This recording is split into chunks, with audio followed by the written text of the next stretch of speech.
cadere questa grande decisione? Sì, il Comitato Ragazzi di Faro, noi abbiamo capito che innanzitutto ci vuole la cultura, perché no, la cultura è, Alessandro fa parte, diciamo, tra virgolette, dell'eccellenza del Comitato Ragazzi di Faro. Abbiamo visto subito che è l'unica maniera, è questa, cioè la cultura.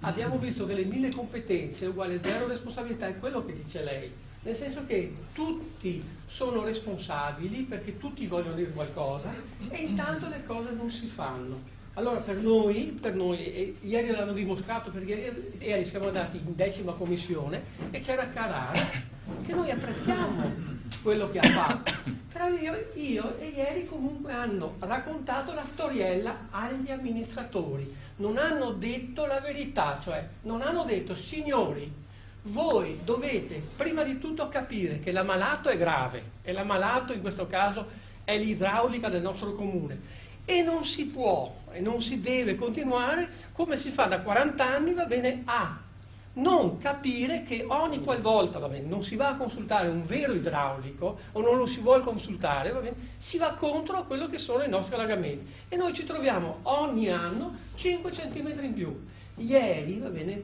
ieri praticamente alle 19:30 eravamo solo noi allagati, uno alla volta, praticamente gli assessori se ne sono andati, è rimasto Carrara, sono rimasti i 5 tecnici, i comitati allagati e i responsabili, cioè quelli che certo in buona fede, perché io dico in buona fede, è per quello che dico, la democrazia è un'altra cosa, la democrazia è sacra, ma nell'idraulica ci vuole uno che si assuma la responsabilità.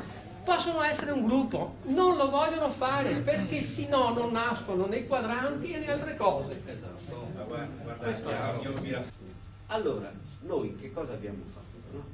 Nel 1966 abbiamo avuto un'alluvione confrontabile a quella loro. Il Parlamento ha nominato una commissione, la commissione De Marchi, la quale ha consegnato i suoi lavori, se non vado errato, nel dicembre del 1970. Comunque, nel 1974 gli atti della commissione De Marchi furono pubblicati e sono 9 volumi. Dentro quei 9 volumi c'è tutta una serie di proposte che la commissione aveva ritenuto di formulare per rimediare ai problemi colossali messi in evidenza dalla piena del 66. Oggi cosa abbiamo fatto? Oggi, se io, Berlusconi, con tanti soldi, no, venissi qua e dicessi: guardate ragazzi, lo Stato non ce la fa, ma io personalmente, ecco qua, questi sono i soldi per fare le opere, per mettere in sicurezza uno dei fiumi che voi scegliete. Noi il piano degli interventi non ce l'abbiamo, ci siamo scatenati a proporre soluzioni, controsoluzioni, questa non va più bene, allora ne facciamo un'altra e così via, no? Ma non siamo riusciti ad operare le scelte. Perché? Perché scegliere significa accontentare qualcuno e scontentare qualcun altro. Ma se tu non hai la capacità o il coraggio delle scelte, non andiamo da nessuna parte. Non scegliere è peggio che scegliere male. E questo è il nodo cruciale. Quando io dico bisogna che ci sia un dittatore idraulico, è perché bisogna che ci sia una persona che opera le scelte e che poi è chiamato a rispondere se ha sbagliato. Dittatore nel senso che lui non deve rispondere a nessuno, prende le decisioni senza guardare in faccia a nessuno e poi, se sarà bravo, gli metteranno la medaglia, se invece sarà stato... Ciascuno di voi sa da chi andare. Ecco, Fabrizio, dunque è stata definita una zona critica questa dell'Interveneziano, quindi Fabro Veneto, Marcon, Tessera, Campalto, eccetera, insomma la periferia di Mestre. Ecco, una tua valutazione? Beh, diciamo che la mia valutazione a 4 anni dei grandi eventi, ecco, è una valutazione purtroppo pessimistica, nel senso che io l'avevo già detto all'inizio che le 1000 competenze non portano a nessun responsabile. Se non ci sono i responsabili, i lavori non vengono pianificati. Adesso abbiamo visto il commissario, sì, il commissario fa la sua parte, ma io sto parlando all'interno del comune come si dovrà procedere. Noi stiamo aspettando questa specie di commissione che dovrà sostituire il commissario per quanto riguarda, va bene, il discorso idrico.